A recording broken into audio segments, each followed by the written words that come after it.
Hi everyone, I'm LEE ZHI XUAN. Welcome back to my channel. This is the free class video about STPM Biology Spatial Design to the STPM candidates. In this video, I will teach the first chapter of STPM Biology Semester 2, which is Chapter 8, Gas Exchange.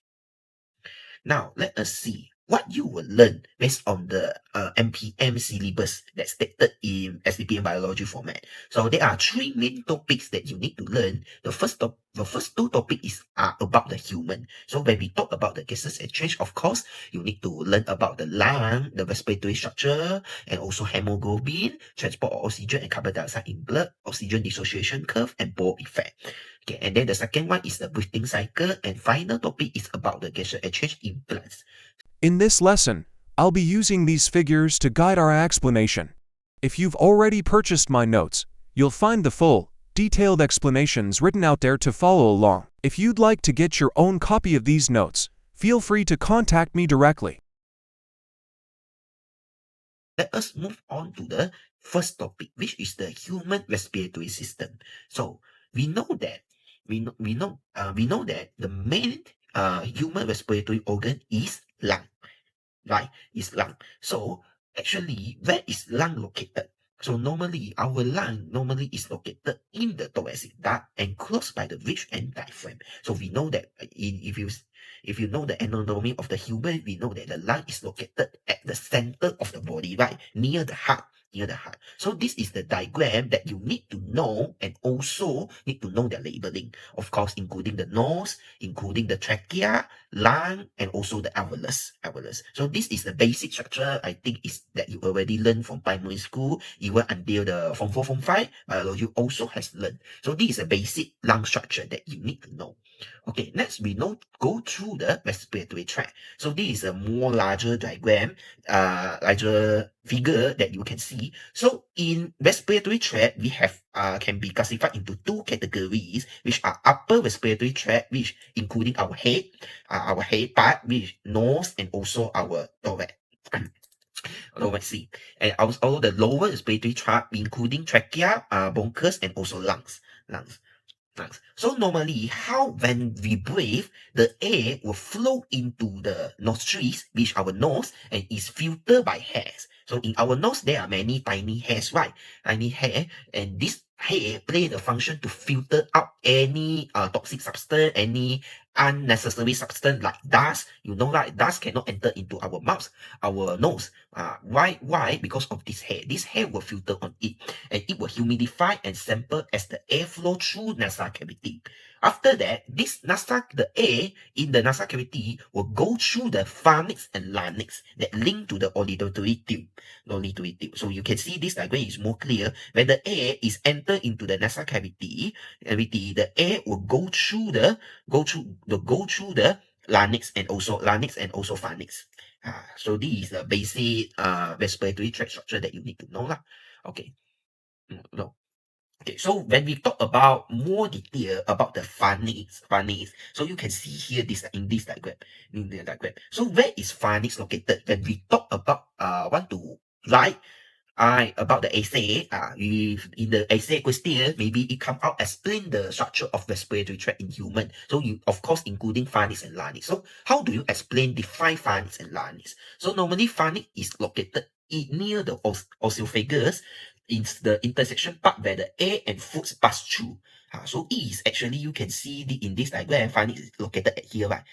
You can see there is an intersection part between the air and food. Air and food. So meaning that the air, the oxygen and carbon dioxide can pass through here, At the same time, the mouth also can pass through here. It is near the esophagus. Esophagus is the part that at here. It is the esophagus, right? Esophagus is the tube that only allow food to pass through only. So this is the pharynx location. And after that, once the air enter the pharynx, the air will enter into the larynx. So what is larynx? Larynx normally will pass through it, and then it will enter the lower respiratory tract. This is the general structure, general airflow from the nose into pharynx and larynx. Okay, so when we talk about the pharynx, so pharynx normally will be open one. If pharynx is closed, meaning that your air cannot go pass into it and the person will die. So pharynx must be always be open to let the air can be passed through into the larynx. At the same time, also esophagus will open only when the food is come in.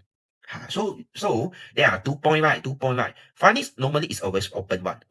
But esophagus at here is only open when there are food come in. If there are no food come in, esophagus is closed. So that's all about the structure. And when we go through after that, deeper into it, which is larynx. So when we see here, yeah, it is a more detailed structure of the larynx. So the air will pass through the larynx of the glottis. So they are the structure we call as glottis. So glottis, there are epiglottis and also subglottis. So epiglottis is the at the upper side of the larynx. So glottis actually is lying between the vocal cord, or they are the mucosal fold support by the elastic ligament. And epiglottis, you can see here, is a flap of tissue that prevent the food pass through the larynx. So that's why the food will enter into the esophagus instead of enter into the larynx. This is the key point. It is very important that you need to know. Epiglottis play the function to only allow the air pass through into the larynx, so the food cannot pass through. So this is a function of the epiglottis. And what is vocal cord? So normally vocal cord is the sound voice box. Why we can speak? Why we can voice out? Because of the vocal cord. So when the air will pass through the glottis here, you can see glottis here, the vocal cord will vibrate to produce sounds. So this is very important structure. Why we can voice out our sounds? Because of the presence of vocal cord. And when the food is shallow, the larynx will move upward and tips of the epiglottis that locate over the glottis. So this will cause the trachea to open. So this is the how the air can pass through from the nose to the pharynx, and then after that to the larynx, and finally go through the trachea. And this is the structure of the vocal cord when you take the do the medical checkup of the voice. So this is a vocal cord. So it is located at here, right? You can see there are something straight line at here. When we go through it, enlarge it, it is like this. It is a vocal cord that we want. So normally when the air is passed through the glottis, so you can see here glottis is at here, the vocal cord will be vibrate. Once it vibrate, it will speak out. It will producing the sound. So this is how the sound is produced. How the sound is produced.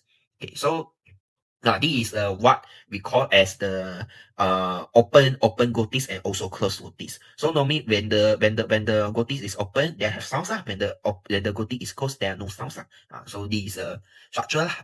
You can see it, refer to it. Okay, after that, after the air pass through the larynx, it will enter the trachea. So this is what we say as trachea. So normally trachea also known as white pipe, and when once it is open, the air will pass through it and enter the bronchus. There are two bronchus, right? Left bronchus and also right bronchus. And then this bronchus will lead to the bronchioles, highly branched bronchioles, and which is more thinner, and each bronchioles will be enclosed by the multitude of air sacs, which we call as alveolus. So alveolus. So this is the structure of the alveolus. I think everyone know it. We have already see it before in your STPM biology. So the basic structure of alveolus, I don't need to touch on much. I just want to mention about the key point that you need to know in the exam. In exam, you must know the structure of the alveolus in microscope. Not just like this. Of course, this you must know already, but you need to know something like this. You need to know the location of macrophage, blood cell, capillary, and also alveolus cell. So you need to know that what are the function, morphological characteristic of the alveolus that can play the role in the gaseous exchange. So the first characteristic I need to mention is alveolus consists of the fluid we call as surfactant. So this surfactant actually is secreted from the alveolus cell we call as type 2 alveolus cell. You need to know alveolus have two type of cell, type 1 and also type 2. So they are the special one, type 2 alveolus cell. Alveolus cell is play the role in secrete the surfactant. So this is very important that you need to know. So how to differentiate type 1 alveolar cell and also type 2 alveolar cell. So you can see this diagram more detailed. Normally, alveolus is look like this. Is the air sac, right? It is an air sac structure. Meaning that they are the in the middle of the part is actually is hollow. Is hollow, a hollow tip. Something like hollow tip. The cell normally is surrounding at here. You can see this is a cell. The cell normally is inside the tube. You can see this structure. This is a microscopic structure. You can see that at the middle the white color part, normally there are no cell. The cell normally is surrounding at here. So how to differentiate type 1 and type 2? So normally type 2 cell is in less amount. Now normally it is located at here. It can be located anywhere, but it is in very small amount only. The major amount of the alveolar cell is type 1. So you can see here in this diagram, what you can see is all this purple color, the purple color one, all are considered as type 1. Only the spatial structure is we call as type 2 alveolar cell. This is very important because there are 1 year past year come out to determine the structure of the alveolus. So you need to know the microscopic structure of this. And also there are also pages of macrophage. So I think structure of macrophage everyone already know. You already learned in Sem 1. I don't need to repeat that. So if you already forget, please refer back. What is the structure of macrophage? How it looks like? And also there are the alveolus spore to allow the gaseous exchange occur. So we know that alveolus type 2, remember type 2 secrete the surfactant. This is you need to very highly specify it. You cannot just say, alveolus cell secrete surfactant. This is not accepted in the examination. So you need to say type 2 alveolus cell. So what is the function of the surfactant? So normally surfactant, the main function is to reduce the surface tension of the alveolus. In the alveolus during the expiration. It need to reduce the surface tension to prevent the alveolus burst. If there are no surfactant at there, they will have many problem at there. So this is the main function of the surfactant. And normally you can see here, alveolus normally is dense with the blood capillaries, so that the oxygen and carbon dioxide can rapidly exchange at there. Okay, so this is a basic structure of the alveolus. So what are another type of the alveolus that is large surface area and then can make the gases exchange occur? It's very thin and it can increase the because of this it increase the rate of diffusion of the gases exchange in lungs. So I think these are all that you already learned in SPM now. So what you learn in SPM, you just copy and paste in STPM. In STPM, normally you are focusing on the microscopic structure of the alveolus. That is very important because in exam it may came out past year, want you to label the type 1, type 2 alveolus cell and also macrophage, including the alveolus spore. So this is what you need to know. Okay, so that's all about the respiratory structure of the human. So next we go to the second topic, which is the hemoglobin. Okay, so I think that some of you school teacher maybe already describing the hemoglobin structure in semester 1, because in semester 1 you learn about the protein chapter, right? Protein part in chapter 1. Right, so one of the quaternary protein example is hemoglobin. So maybe at that time your school teacher already give you a brief how the hemoglobin looks like. But in semester 2, you just want to know the hemoglobin structure. Why hemoglobin is very important? It is one of the key component in the blood, in the red blood cell, to carry the oxygen and carbon dioxide from lungs to the bodies and also the body. Not bodies, tissue cells, and also from tissue cells to the lung for the gaseous exchange of oxygen and carbon dioxide. So what is hemoglobin? So as I mentioned, it is the quaternary level of the protein. It contains 4 polypeptide chains. Right? It containing 4 polypeptide chains, which 2 are alpha chains and 2 are beta chains. So what is alpha, what is beta? I think you already know it. Alpha and beta is the characteristic that you learn in secondary structure, right? So it is the tetramer protein because of 4 polypeptide chains, and it is also the conjugated protein, right? One of the classification of protein, conjugated protein. Why? Because it contains ferrant atom at the ferrant hem group. HAEM, hem group, right? HEME is America one, US. In Malaysia, normally we follow the British one. British is hem, HAEM. So this is the hem group structure. So the key component is the ferrous atom at here. So each polypeptide chain containing one hem group. One hem group. So meaning that in one haemoglobin, there are 4 hem group at there. So haemoglobin is the basic respiratory pigment of the human that can be found in the erythrocyte. Which is red blood cell lah. Normally, you need to know about the hem group function. Hem group function. So normally, hem group is the key component that carry the oxygen in the blood. This is very important. Why we say that hemoglobin can transport oxygen? So where is the oxygen bind to it? So oxygen bind to the hand group. Hand group. You need to know. It is not say that oxygen is simply bind into surrounding it. No. It is not bind to the amino acid change. It is bind to the hand group. So normally hand group you can see it is the porphyrin ring structure that enclose the ferrous atom, and each hand group can associate with one oxygen molecule. So meaning that one hemoglobin can carry or bind 4 oxygen. So this is very important. Okay. Next, we go through the transport of oxygen in blood. So actually, this is very simple. When you inhale, breathe, oxygen is coming from your nose and then finally enter the alveolus. And at that time, your partial pressure of the oxygen is higher. Partial pressure of oxygen in the lung is higher than inside the blood capillaries one. Partial pressure in the alveolus is higher than blood capillaries. So that we know that oxygen is move down the concentration gradient. So the oxygen from the alveolus will go through the pass through the into the blood capillaries, and the oxygen will dissolve in the blood plasma first. It will dissolve in the blood plasma, and this oxygen then will go bind into the pass through into the red blood cell. And this oxygen then will bind to the hem group of the hemoglobin, and to form what? HbO2. So what is HO2? So in the scientific name is oxyhemoglobin.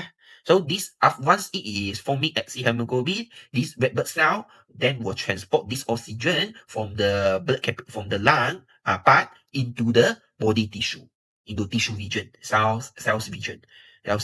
And at the cells region, you can see here, cell region, since the partial pressure of oxygen at the blood capillary in the cell region is higher than the cells at the interstitial space of the cells, so that the oxygen will start, the oxyhemoglobin will start to dissociate the oxygen. So it will release the oxygen, and the oxygen will be moved from the hemoglobin into the blood capillaries, and finally it will diffuse out from the blood capillaries, and go through the interstitial fluid of the cells, and the cells will use up this oxygen for the cellular respiration. So this is a whole process about the transport of oxygen.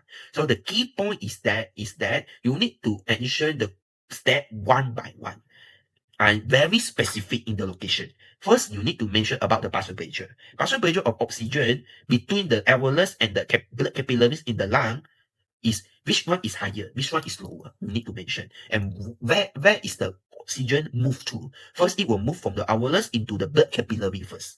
And then it will move from capillary into the erythrocyte.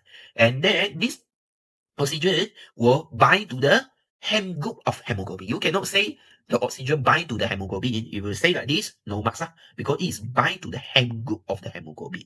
And then it will form what? Oxyhemoglobin. After that, it will transport, the oxygen will be transported in the red blood cell and transport to the tissue capillary. So this is what you need to know. You need to know. And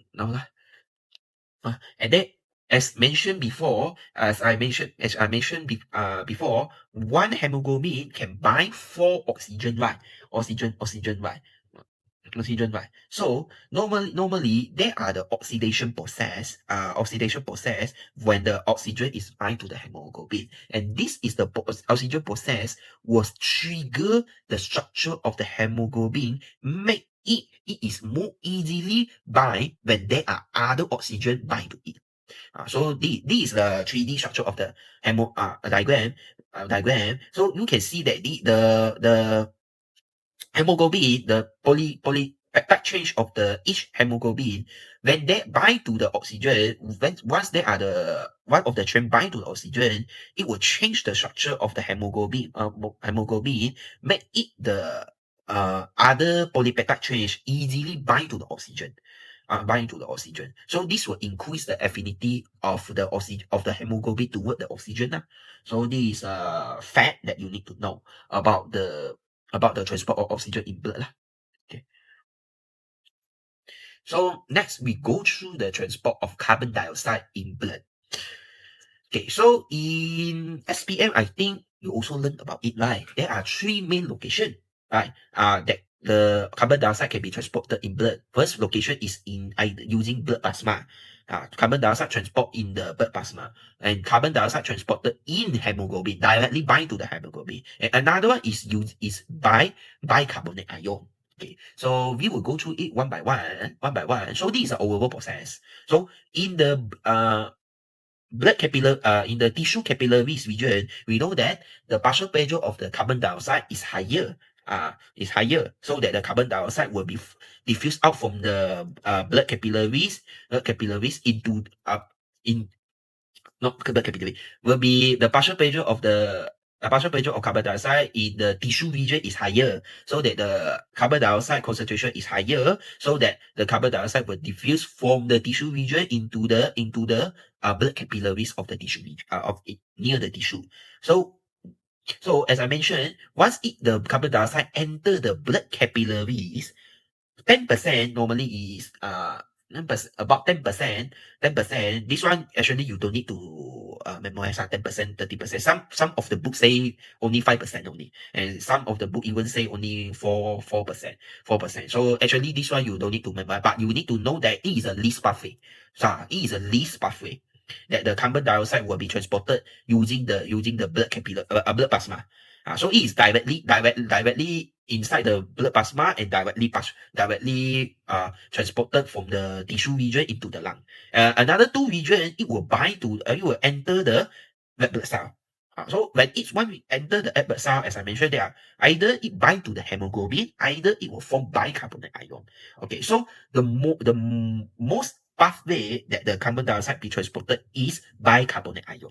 The second one is hemoglobin, and then the final one is the blood plasma. So bicarbonate ion is the most important. We can say that most important and more complicated. Blood plasma and hemoglobin is very simple only. Okay. So you can see here when you go through the bicarbonate ion, when the carbon dioxide is produced from the tissue, it will go to the blood plasma of the blood in the capillary, right? And then after that, it will enter the red blood cell. So first of all, the carbon dioxide will react with water first. We will react with water to form carbonic acid. Carbonic acid. And then after that, the carbonic acid will dissociate into the hydrogen ion and bicarbonate ion. So in this diagram, it does not show the carbonic acid. The carbonic acid chemical formula is H2CO3. After that, it will dissociate into hydrogen ion and bicarbonate ion. So this is why we call as this pathway is bicarbonate ion. And these two process, the formation of carbonic acid and the dissociation of carbonic acid is catalyzed by the enzyme we call as carbonic anhydrase. It is very important. Anhydrase. So once they are the enzyme, bicarbonate ion is formed. This bicarbonate ion will diffuse out from the red blood cell one. It will diffuse out from the red blood cell into the blood plasma. Remember, the bicarbonate ion is not remain in the red blood cell, it will diffuse out. Okay, once it diffuse out, you can see bicarbonate ion is negatively charged. Hydrogen ion is positively charged. Once the negatively charged ion inside the red blood cell diffuse out, it will cause the electrical imbalance in the cell. It already imbalanced, only positively charged. The red blood cell now is positively charged because of presence of hydrogen ion. So we want to balance the electrical charge. So at the same time, the chloride ion from the blood capillary will diffuse into the red blood cell, to balance the electrical charge, maintain or balance also can. So this process, the entering of the chloride ion into the red blood cell, we call as chloride shift. So chloride shift. So when you see here, there are the hydrogen ion present in the blood. So the presence of the hydrogen ion in the blood decrease the pH of the blood and this hydrogen ion may bind with the hemoglobin one. It can bind to the hemoglobin to form hemoglobinic acid. Hemoglobinic acid. This hydrogen ion will not diffuse out of the cell, but it will bind to the hemoglobin to form hemoglobinic acid. Okay, so this is one of the pathway. Another pathway is hemoglobin. So hemoglobin pathway is more easy lah. It's very easy. Once it will enter into the blood capillary and it will enter the red blood cell, and this carbon dioxide directly bind to the hemoglobin. So when it bind to the hemoglobin, it will form the scientific name we call as carbaminohemoglobin. Oxygen bind to hemoglobin is called oxyhemoglobin. So when carbon dioxide bind to hemoglobin, is we call as carbaminohemoglobin. This is another second pathway lah. Okay, once the process is already completed for bicarbonate ion, once bicarbonate ion is already formed and carbaminohemoglobin is already formed, it will transport from the body tissue region into the lung. So at the lung, we know that the partial pressure of oxygen at the lung alveolus is higher compared to the blood capillary one. So the partial pressure of carbon dioxide is also higher than the alveolus one. So the carbon dioxide will start to diffuse out from the blood capillary and back into the alveolus. So how carbon dioxide is formed? Because now it's already bicarbonate ion. For the first pathway is bicarbonate ion. How this bicarbonate ion can form back to carbon dioxide? So actually it is same process.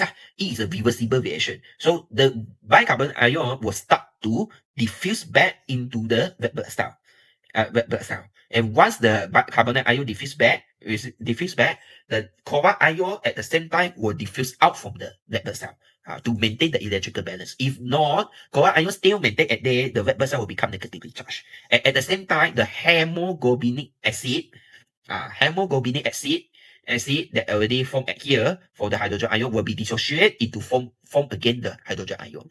And this bicarbonate ion and hydrogen ion will react together to form back the carbonic acid and finally form back to the carbon dioxide and water. And using the same enzyme. So it's an enzyme we call as carbonic anhydrase. So finally, once the carbon dioxide and water are formed, the carbon dioxide will diffuse out from the red blood cell and into the blood plasma, and this carbon dioxide will diffuse from the blood capillary through the blood capillary into the alveolus.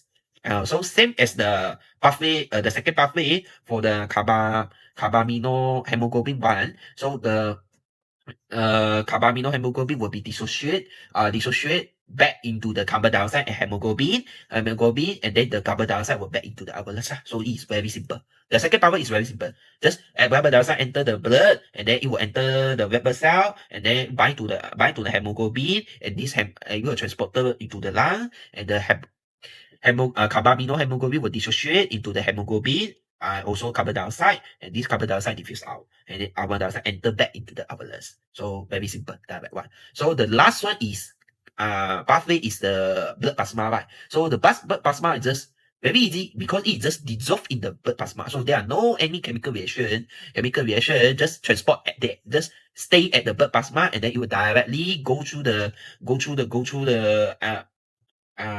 reach the lung part, the blood capillary near the lung part, and the carbon dioxide directly diffuse out from the blood capillary into the alveolus. Just like that. So these is the three major pathway of the bicarbonate ion, hemoglobin, and also blood plasma. So the most important part is the bicarbonate ion. These are because it's more complicated. There are chemical reaction. So there are only three chemical reaction only. The first one is the reaction between carbon dioxide and water to form carbonic acid. After that, it will dissociate into hydrogen ion and bicarbonate ion. And then the bicarbonate ion will out from the red blood cell, it stay in the blood plasma, and the chloride ion will enter into the red blood cell to maintain the electrical balance, and this process you call as chloride shift lah. So that's all about the pathway of the bicarbonate ion lah. Okay, next we go to the new topic that is you never learn in SPM, which we call as oxygen dissociation curve. Okay, so what is this? So in general, I just give you the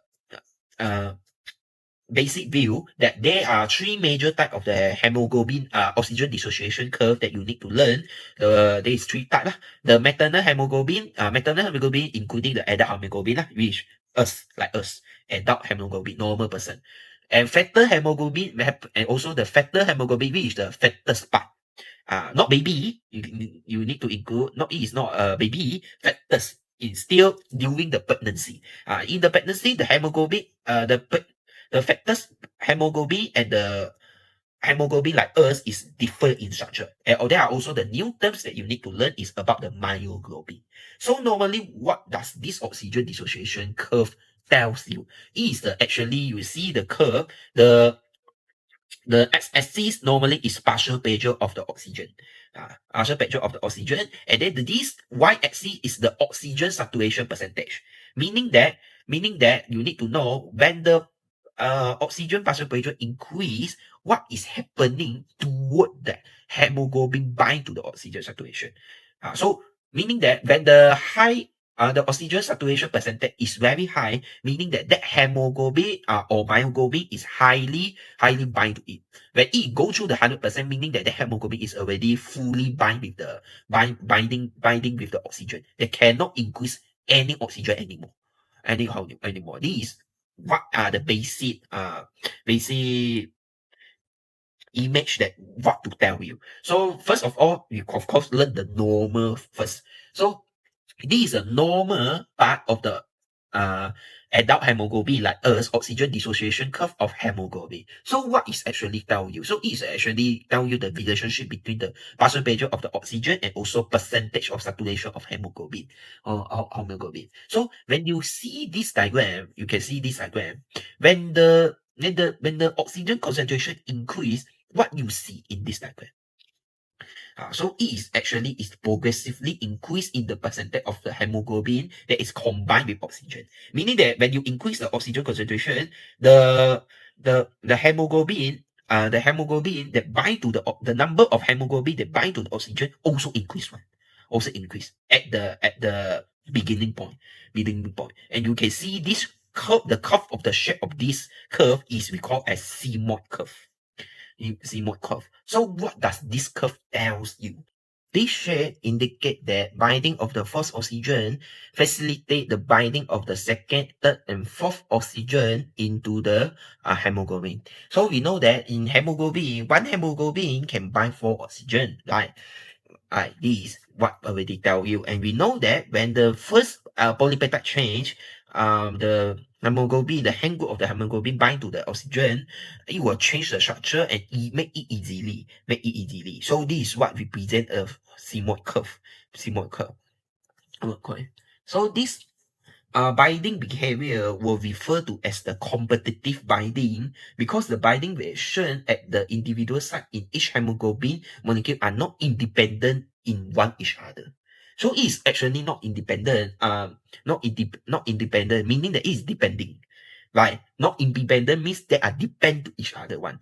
They depend to each other one. So when there are the first oxygen bind to it, it will trigger the structure of the hemoglobin, make it more easily bind to the second, third, and fourth. So this is what you need to know about the oxygen dissociation curve of hemoglobin. And this is the situation that you need to know what are the part of the hemoglobin curve that you need to know lah. So at here, so normally when the person are doing the exercising, the partial pressure of oxygen normally is increased. So you can see here at the partial pressure of at the 100 milligram Hg, in the lungs, the hemoglobin become nearly saturated oxygen such that 98% of the oxygen binding site are occupied. So at here, meaning that Why E is 100%? You need to know when is the condition that the oxygen can be 100%. And the 100% only at the lungs. In the lung. So when you decrease the oxygen concentration until the 40 like that, maybe warming like that, this is normally percent lah. Normally when we rest, when V is rest, so normally is 30% lah. When we go through more decrease, this is where the hemoglobin can release more oxygen to metabolically very active tissue during exercise. So you need to know the location. What are the locations representing? At here is where the tissue where we are doing exercise. When we are doing exercise, of course, our percentage of oxygen is very low, right? Because our cell, our body cells need oxygen, oxygen. And when we increase our percentage of oxygen, when we increase it, when we have enough oxygen, so normally at 40 like that, actually is at rest part. We already rest. We are rest now. And then after that, when you increase more and more oxygen, you absorb more and more oxygen, inhale more and more oxygen, the oxygen will be unloaded to tissue during exercise. So this is what you need to know lah. What you need to know lah. Okay, the next one is about the myoglobin. Okay, first of all, you need to know the structure of the myoglobin. What is the structure of the myoglobin? So, myoglobin actually is the single 3D polypeptide chain only. It is only one polypeptide chain. They also containing hem group as well, but it is only one polypeptide chain. So, it is a tertiary structure. It is a quaternary structure, and it is a tertiary structure, and it is a globular protein. Globular protein. And it has the 8 helical region, and it only have one hem group. Because it only have one polypeptide chain, so it only have one hem group. So myoglobin only can bind one oxygen. Okay, so where is the myoglobin that you can observe? Where you can see it? So myoglobin normally is present in the muscle tissue only. Mostly occur at the muscle tissue. Present in the muscle tissue. Hemoglobin is present in anywhere of the body. Once you have the blood capillary in your blood capillary in the whole body, then hemoglobin are all at there. But myoglobin, the location of the myoglobin present normally is near the blood capillary, that near the muscle part. Muscle part. So you can see this curve. When you see the curve of the myoglobin oxygen dissociation, you can see the curve is more hyperbolic. This shape is called as hyperbolic. You can see when the small amount of the oxygen already make the myoglobin have easily to reach the 100% oxygen saturation point. Very easily. So very easily. Why? This mean that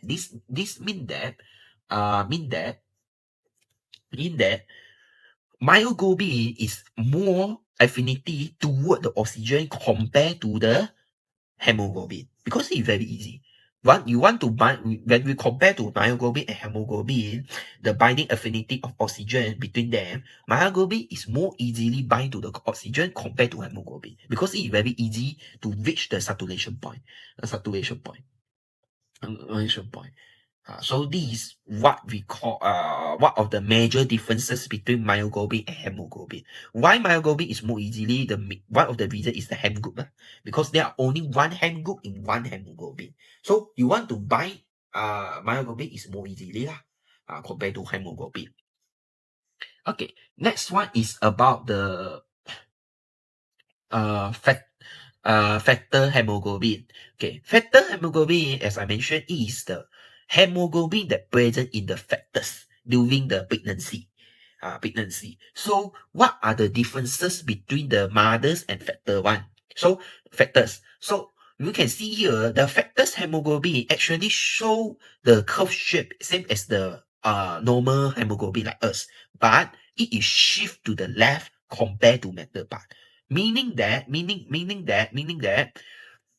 will be easily bind to the oxygen compared to mothers for the factors.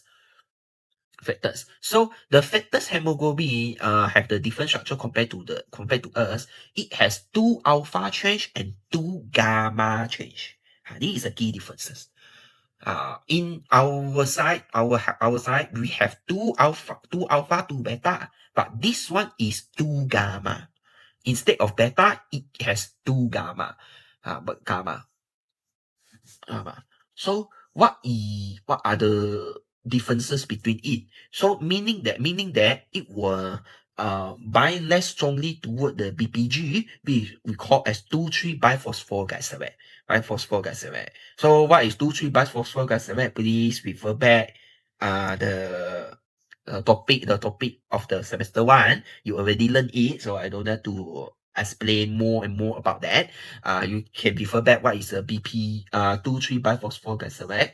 So this make the factor cell of the oxygen binding affinity for the factors is higher than maternal part. So why factors need to higher binding affinity to compared to mother?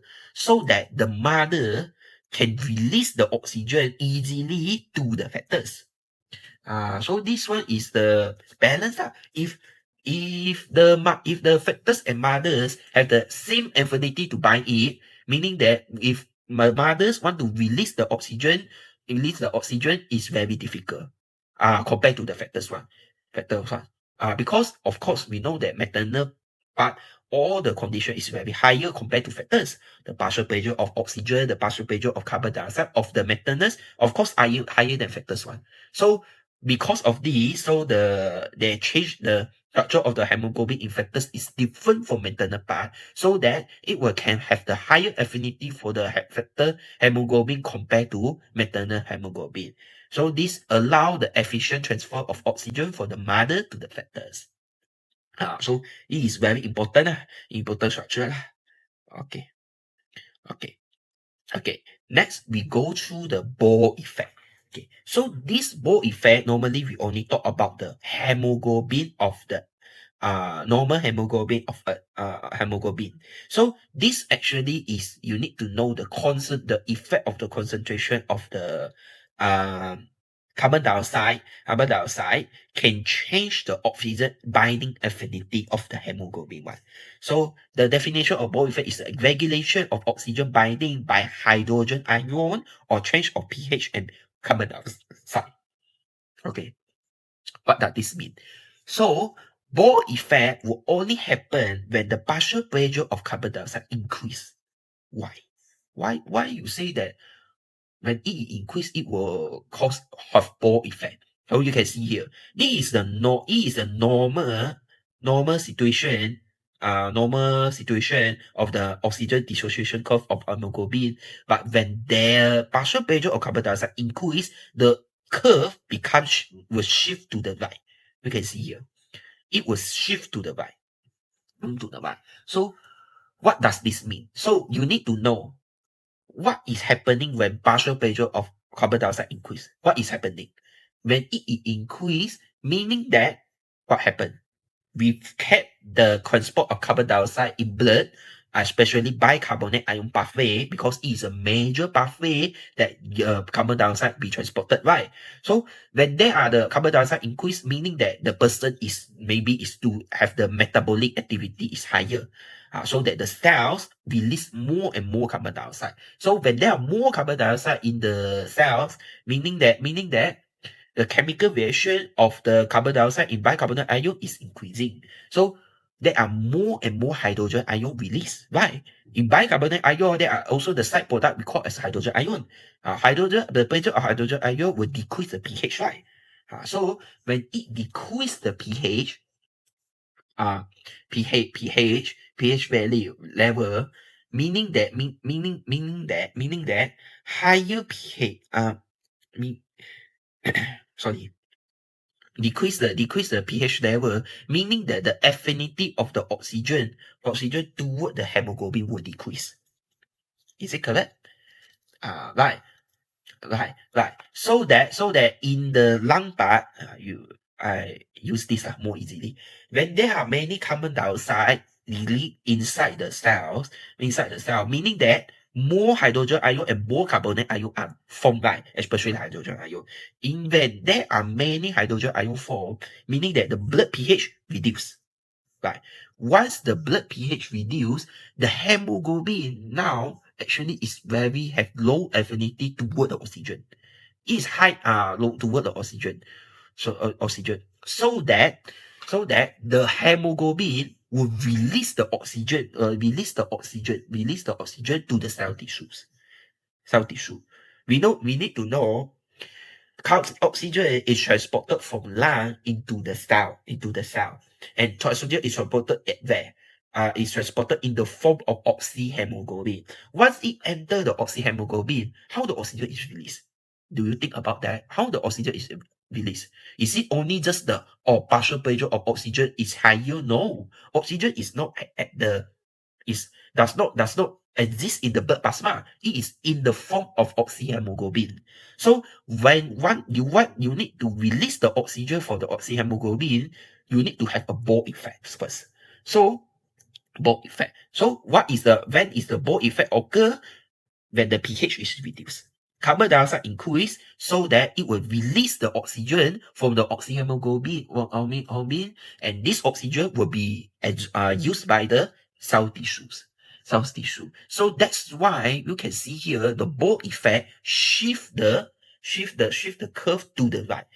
Because now the oxygen is not easily bind to the hemoglobin already. The oxygen is already want to release from the hemoglobin. You need to know the y-axis is saturation point.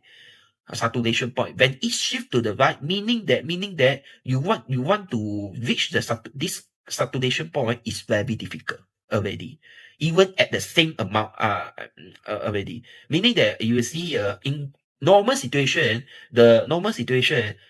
when you have the oxygen concentration about 20 mAh, you already can achieve 4% of 40% of saturation point. But when there are Bohr effect, your carbon dioxide concentration increase, this cause you want to reach the 40% of saturation point toward the oxygen, you need to have 40 mAh of the carbon dioxide, double already. So this is what we call as Bohr effect.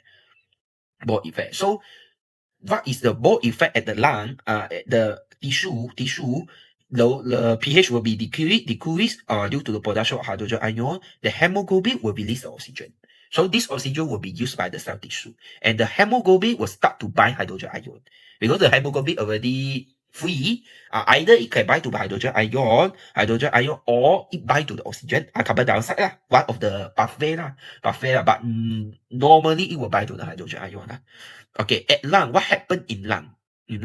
Okay, this happened when the lower pH is occur at the tissue part here.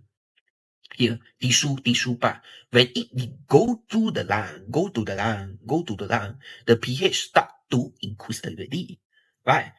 The pH is already start to increase because carbon dioxide is already the hydrogen ion is already bind to the bicarbonate ion already, right? The hydrogen ion is already decreased, so the pH is starting to increase. So when the increase, so this will cause the hemoglobin will start to bind oxygen. The affinity of the oxygen toward the hemoglobin increase already. So the hemoglobin release hydrogen ion. So this is a relationship between the carbon dioxide and also oxygen, and release the oxygen from hemoglobin on binding of the formation of the bicarbonate ion in the carbon dioxide, in the red blood cell, sorry. So yeah, this is a relationship that you need to know. So in very simple, key point you need to know is what is a Bohr effect? Bohr effect will make the oxygen dissociation curve of hemoglobin shift to the right, meaning the affinity of the oxygen toward the hemoglobin decrease, and it will release the oxygen. And more hydrogen ion will bind to the hemoglobin. That's all. It is very simple. I already do a conclusion for you lah. But in essay, of course, you need to know what I say lah. What I say in the just now. Okay. Okay, this is the next topic about the breathing mechanism. Okay, so this is a negative feedback mechanism. I think SPM also got learned, but maybe you already forget. Yeah. So normally, this is the what you need to know is that how the nervous system, the central nervous system and internal nervous system, provide the signal to the lung to let us increasing the breathing rate. Of course, we know that we will breathe every day, right? Every day, every second. If we not breathe, just a few minutes, we will die. But when you exercising, you increase your breathing rate. Why? Why it will increase? What caused it increase your breathing rate? So in general, because they are the receptor and these are the respiratory center and they are the effector. This is just basic part that you already learned. Sem 1 also, the nervous part.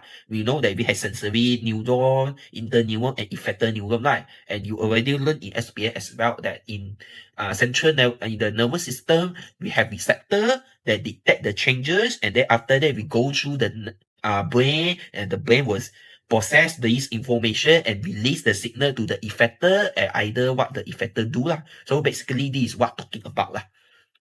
So there are two main receptors. So the first one is mechanoreceptor and the second one is chemoreceptor. So chemoreceptor is the major receptor and mechanoreceptor is the minor receptor. Why I call these like this? Mechanoreceptor or another name is we call as stress receptor lah. Stress receptor normally play the major role in aspiration. It is same impulse to expiratory center one. So the chemoreceptor play the role in inspiration. So normally in the whole breathing mechanism, you need to stimulate chemoreceptor first, then it will stimulate mechanoreceptor. Right? Right. You need to increase your breathing rate first, and then after that, once it is already okay, situation is already okay, then this mechanoreceptor detected and it will reduce the inspiration rate and increase the expiration rate. Also, this is the and the most important thing is you need to know the location. Where is the mechanoreceptor? Normally is located in the bronchus tree. Bronchus tree, and the major role is to send the impulse to the expiratory center. And the detection of the change is due to the adjustment in the pattern of the breathing to minimize the energy loss. Yeah. Okay, and then the most important thing is the chemoreceptor. So chemoreceptor, there are two main locations. Well, first one is peripheral, and then the second one is central. So the peripheral is the most important one. Central is the minor important. So the peripheral is located in the carotid and aortic bodies. So the function is to detect the change of the pH in blood. For the central, it is also detect the change, but because it is central, so it is located in the medulla oblongata in our brain, and it is detect the change of the cerebrospinal fluid at the brain, in the brain. So mostly the peripheral chemoreceptor play a major role for the detect the change of pH in blood because it is in blood. For the central, it is a cerebrospinal fluid. Yeah. So in examination, I recommend if it say you just write peripheral chemoreceptor is already enough. You don't need to write central. Central is not necessary. I just provide the additional information to you guys. Okay. Okay. So receptor is the center that detect changes. Okay. So once it detect the change, it will send the signal. So inspiratory center is of course the function is to inspiration, right? So once the peripheral chemoreceptor located at the carotid and aortic bodies will send the nerve impulse into the inspiratory center. So normally the location is the bilaterally dorsal position of the medulla. Meaning that at the medulla oblongata in the brain. Expiratory center, it receives the signal from the mechanoreceptor or stress receptor. Once it receives, it will send the impulse to the receptor, cause expiration. Okay, so this is the inspiration, expiration differences diagram. So I think I don't need to mention more, right? What is the inspiration occur or happen to the lung? So normally the first one is that the rib cage will move upward and outward, and then we know that in our lung we have external intercostal muscle and also internal intercostal muscle, right? Intercostal muscle. So in inspiration, your external intercostal muscle will contract, and then your diaphragm or diaphragm will also contract and move downward, and the air from the atmosphere will easily to be enter into the lung lah. So this is inspiration, and expiration is the reverse of the inspiration lah. So I think this one I don't need to talk too much because you already learned in SPM. So you can know, but this is very important. You need to differentiate between inspiration and expiration, especially rib cage, external intercostal muscle, internal intercostal muscle, diaphragm, what happened to the diaphragm, and also thoracic cavity, and the pressure inside the lung, what happened, all this lah. Okay, so this is the full diagram about how the breathing mechanism occur. So normally when you detect when the blood has high partial pressure of carbon dioxide, means high hydrogen ion lah, so high hydrogen ion because presence of the hydrogen ion inside the blood. So already mentioned it will cause the Bohr effect, right? So at the same time, your chaotic and iotic bodies for the peripheral chemoreceptor will be stimulated, or not detect, please use stimulated. So this will send the signal to the inspiratory center. So it will excitatory the inspiratory center, and this inspiratory center will send the signal through these two nerves. So these two nerves are very, very, very, very important. You need to mention in essay. This is very important. So inspiratory center will send the signal through the phrenic nerve to the diaphragm. Well, intercostal nerve to the intercostal muscle. Then after that, you need to mention what happened in the inspiration in the diaphragm.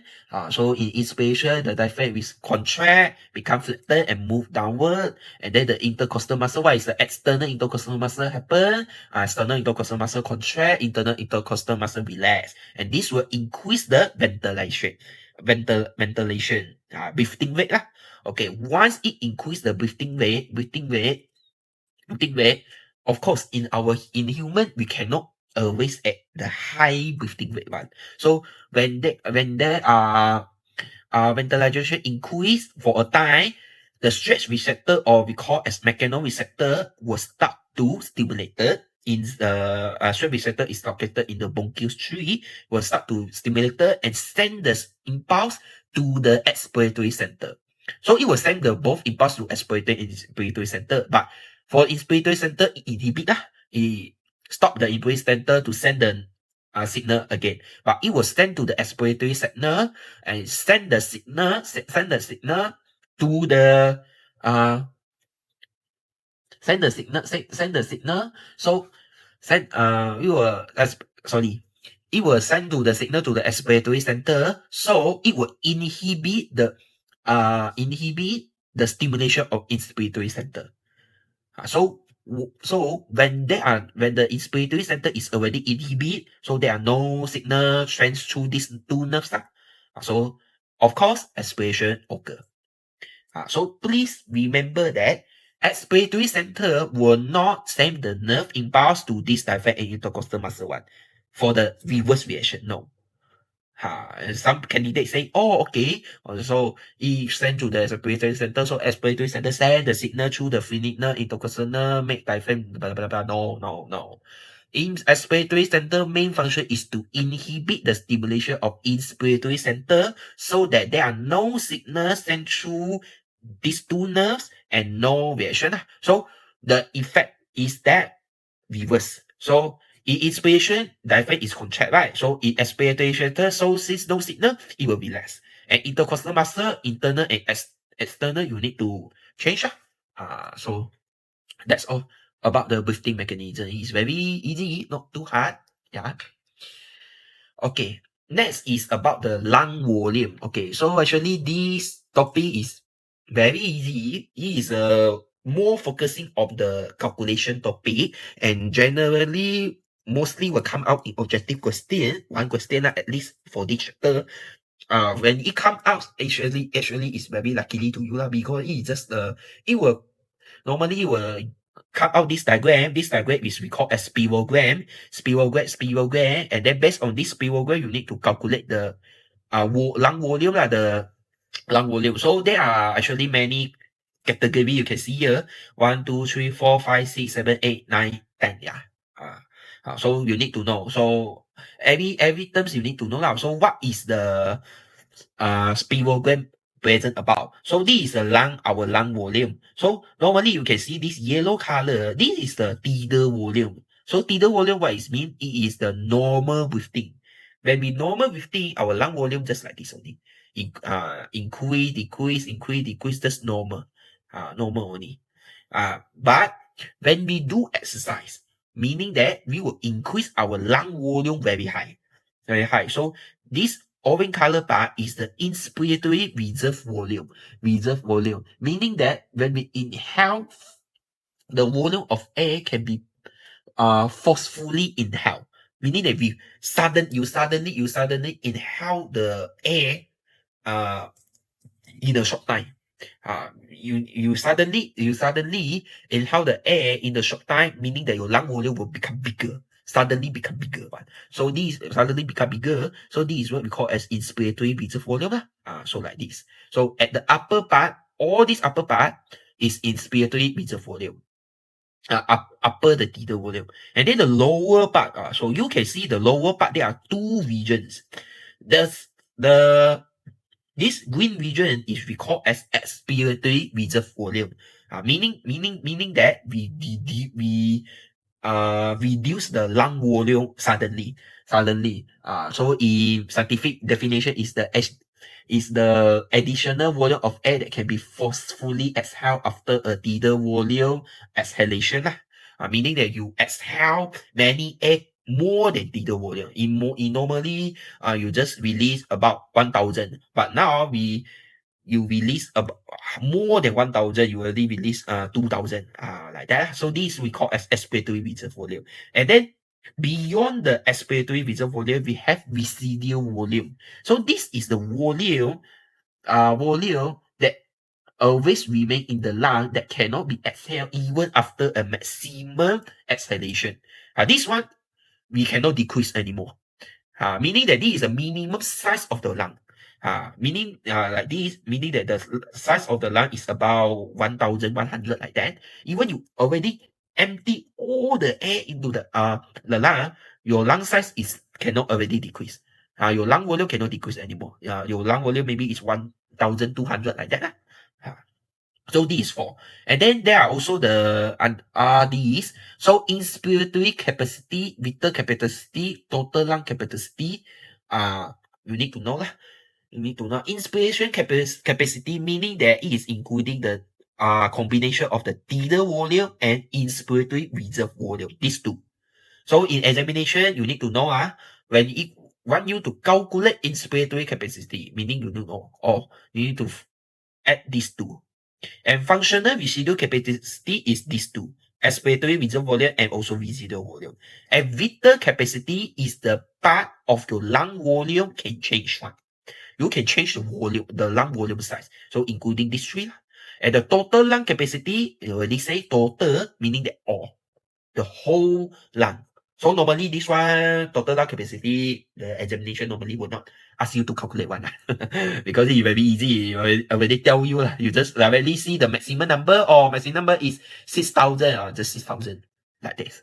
And of course, in calculation, you need to focus on unit. Unit not necessarily ml, but you need to refer the question. Some question, maybe you use the CMQ, DMQ as well. Volume, right? Volume can be ml, can be CMQ, DMQ. Normally it's DMQ lah. DMQ. You need to carefully see the question, especially in structure part. Objective part, you don't need to concern about unit because objective normally no unit one. They already give you. But the structure part, when you write the answer, you must include the unit based on the question given. Question already got, because the question will give you the graph and it will already mention the unit. So you need to know lah. Okay, so this is very easy topic. You just want to know the location of the lung volume based on the spirogram only. Okay, next we go through the last topic of this chapter, which is the gaseous exchange in plant. So in SPM, you also know, right? Where the plant do the gaseous exchange is through the stomata, stoma or somata. So you need to know lah, structure of stomata and function. So I think this topic, maybe some of your teacher you already touching in the semester 1, chapter 3, right? Organelle, the specialized tissue part in the epidermis. Because epidermis is one of the unspecialized tissue, right? So maybe some of your school teacher already touching it, but if you're not touching it, never mind. But you also already know lah, in SPM already know it. So normally this is the structure of somata. So normally somata is the flank at the space between the two being shape of gut cells. So you can see here, this is the what we call as somata, and there are two gut cells at there, and the gut cell is in bean shape. And we know that in gut cell, the cell wall, the inner cell wall is thicker than the outer cell wall. This will everyone already know. And gut cell are living cell. These are living cell and containing chloroplast, all that, and play the important role in opening and closing of stomata. And also, of course, play the role in gaseous exchange for carbon dioxide and oxygen. Because you need to know stomata, this structure you need to know because it is relating to the second chapter, which chapter 9, transport in the transpiration process, transpiration pool, and also cohesion and action theory. So that's why it say that it play the role in exchange of carbon dioxide and oxygen. When it is open, of course, carbon dioxide and oxygen can pass through. When it is closed, of course, cannot lah. Okay, so there are also function as the regulation in the plant, regulation of water in the plant. That is what you will learn in chapter 8, next chapter. And if you want to talk about the function later in next chapter, you will talk about it lah. Normally it's focusing on the transpiration, regulation of the water, prevent how the somata adapt to the drought condition, all that. In this chapter, you need to learn about the mechanism, how the stomata open and close. This is very important. Already cut out essay and many times. Okay, so normally this is a diagram, basic diagram I took from the Solomon book. So normally somata is open. Normally is when there are sunlight. Okay, when there are the sunlight, presence of the sunlight.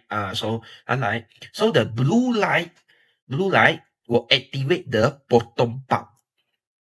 So normally blue light, the wavelength is about 400 nanometer to 500 millimeter. So this blue light will activate the bottom pump in the gut cell of the plasma membrane. So what is a bottom pump? Bottom pump meaning that there are the hydrogen ion, the pump of the hydrogen ion will be occur. So what are the hydrogen ion? Hydrogen ion pump into the gut cell or pump out from the gut cell. Meaning this is where hydrogen ion will pump out from the gut cell. It is a core transport process. Bottom pump will use the ATP to pump out the hydrogen ion out from the gut cell. So in core transport, what we call as it will form the electrochemical gradient. Electrochemical gradient. So what is electrochemical gradient? Please, I don't want to repeat again. You should know it because you already learned in last semester, right? Chapter 4. Plasma membrane and its transport. One of the core transport you already learned. So yeah. So once there are electrochemical gradient is already formed, meaning that the charge between gut cell and the surrounding is different, is imbalance. imbalance. So it will cause require positively charged ion from the surrounding part enter into the gut cell to balance the charge. So what are the positively charged ion? Is potassium ion. So the potassium ion will diffuse into the gut cell through the voltage activated ion channel by facilitated diffusion. You need to know core transport is one of the anti-transport. Anti-transport, it pump out the hydrogen ion. So meaning that the positively charged ion inside the gut cell is already very low. So it requires the potassium ion for the surrounding part because it is higher concentration from outside. So it will diffuse into the gut cell through the voltage activated ion channel. So the potassium ion is already inside, maintained in the gut cell. Okay. At the same time, because potassium ion is positively charged, and highly positively charged compared to hydrogen ion, so it also require balance as well. Because in normal cell, we want to have a neutral, not positively charged, not negatively charged. So you need to neutralize it. So chloride ion will enter into the cell as well. So the chloride ion from the surrounding part will enter the gut cell through the ion channel lah. So same as the facilitated diffusion. So when there are the potassium and chloride ion accumulate in the vacuum of the gut cell, it will increase the solute concentration in the vacuum. You need to know potassium and chloride are one of the nutrient component, right? And also salt component. You think that you just imagine when there are many high salt component inside the cell, what are happening? It is hypertonic condition, right? Hypertonic condition. So meaning that the water now is very low. The solute potential increase, water potential decrease. Right. So this make the water from the surrounding of the cell diffuse into the gut cell by osmosis. Osmosis. And this will make the gut cell change their shape, and the outer cell wall will expand. The cell wall of the gut cell will expand, but the outer cell wall will expand higher compared to the inner cell wall, because inner cell is more thicker, so it expand. The curve shape of the expansion is not higher than the outer one, so it causes stomata open. So that's all about how the stomata open. And in this chapter topic, the most important thing is that you need to mention the process. Electrochemical bottom part, core transport, electrochemical gradient, keyword. There are a few keywords that you need to know. Blue light, first keyword. Bottom part, second keyword. Electrochemical gradient or core transport. Third keyword, potassium ion, facilitated diffusion, and ion channel, chloride ion, facilitated diffusion, and also osmosis. Please. Osmosis, very important, because most of you just say water enter into the gut cell. That's all. Osmosis, different. Already disappear. Same as the potassium ion and chloride ion. Potassium ion enter the gut cell, then that's all. Facilitated diffusion, hilang. No, you need to write all. And also the location. Where is the water come into it? From the surrounding. Where is the potassium ion come into it? From the surrounding. You cannot just say, oh, potassium ion diffuse into the gut cell. That's all. Where is the potassium ion come from? You not mention. Similar as well, chloride ion. You need to mention in full sentence. Where is it come from and where is it enter? By what process? You need to know lah. Okay, the next one is the closing. Okay, so normally in closing, in normal situation, when you want to close the stomata, normally is at night. Why? Because when you want to trigger stomata open, you need to have light, blue light. At night, already no blue light anymore. So the bottom part inactivate. So no active transport occur, no core transport occur. No core transport occur, meaning no electrochemical gradient. Potassium the hydrogen ion remain in the cell. Potassium ion, chloride ion cannot enter into the cell, enter into the cell. So the solute potential remain unchanged. also remain unchanged. So the water normally is very high at here. At here. So water potential become increased, causing the water diffuse out from the cell by osmosis, and the cell lost their turgidity, so the stomata close. So you imagine normally at the night, at the day, you open, so already many water come enter into the gut cell, but suddenly there are no light. So potassium ion was starting to decrease already, because already no proton pump, so the potassium ion will not enter anymore, but it will decrease in the gut cell, will decrease because it need to balance the concentration gradient. So when the concentration gradient is already imbalanced, potassium ion starting to diffuse out, so the water will also starting to decrease out. Because the solute potential now is already decreased. The water potential now is already increased in the gut cell. So the water diffuse out from the cell. So this will cause the cell lose the turgidity. So the stomata close. So this is very easy, normal condition. But in the drug condition or water stress condition, stomata close will have different mechanism because of FCC acid. So actually this topic is under chapter homeostasis. Chapter homeostasis. If not mistaken, is chapter 13. It is under at there. But for me, I think because this chapter you already talk about mechanism of opening and closing of stomata, so it will be easily directly teaching about the role of stomata and FCC acid to regulate the water loss by transcription. So this is also the mechanism about the closing of stomata. But it is present of the FCC acid. Okay. So when is the FCC acid present? It will present when the plants is in the severe drought condition, drought stress. Sangat panas. Kemarin there are no rainy, like somehow in Malaysia. In Malaysia, if there are 1 month, 2 months, if the 1 month, 2 months totally no raining at all, then FCC acid will take place. Okay, so normally, as I mentioned before, stomata, one of the function is to regulate water loss. How it regulate water loss? This is a mechanism. One of the function. And then secondly, we know that when the stomata open, what will happen? Not only for gaseous exchange, water and carbon dioxide or oxygen come out and come in, as well as water. Water will be released, will be lost from the stomata. That's what you will learn in next chapter 9, transport.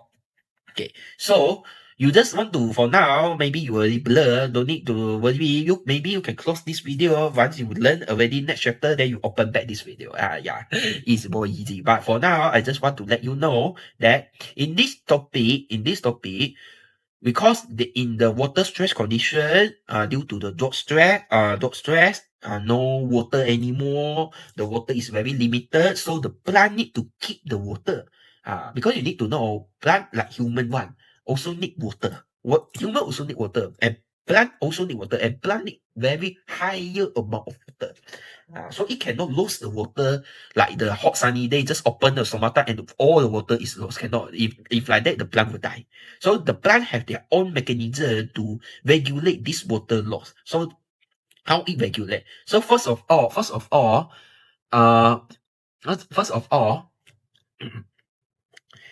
when there are the water stress condition, it will increase the secretion of the FCC acid in the mesophyll cells. So what cells produce FCC acid? Mesophyll cells. And then you will ask, what is mesophyll cell? If you still not remember what is mesophyll cell, please refer to the leaf structure. Leaf structure. You will see leaf structure. You remember the leaf structure? Leaf structure have upper epidermis, lower epidermis, right? Upper epidermis, lower epidermis, and then at the second layer is the palisade, and then the third layer is the mesophyll, right? mesosphere cell, right? And then in the mesosphere cell, we have xylem and phloem. Okay, I hope you still remember. Okay, where the mesosphere cell will secrete the FCC acid, and then the FCC acid will bind to the gut cell because it is a hormone. And then this will relate to the another chapter again. So this topic actually will relate many chapter because acetic acid you will learn in third chapter 10, control and regulation. There are plant hormone part, and also there are also the steroid hormone and non-steroid hormone as well. So I just give you, I assume you already watched that video and then you go back to this. Okay, so acetic acid will bind to the receptor on the gut cell, and it will trigger the pathway causing the potassium ion, chloride ion, and malat ion open. Okay, we know that when in this, we need to know in this situation is hot sunny day. In hot sunny day, what happened? Potassium ion, chloride ion are also already accumulated here. So for now, because of the presence of acetic acid, it opened these 3A ion channel so that the potassium ion, chloride ion, and malat ion will diffuse out from the gut cell. So once it diffuse out from the gut cell, it is actually similar to the causing of the stomata mechanism under normal condition. So already know salt, already know potassium, no chloride, no malate, and then so the water potential increase. So the water will diffuse out from the gut cell, causing the stomata open. And then the cause stomata become flaccid. So that's all for this chapter. So I hope this video can help you guys to learning about the STPM Biology Semester 2, Chapter 8, Gas Exchange. So that's all for this video. Thanks for watching and bye.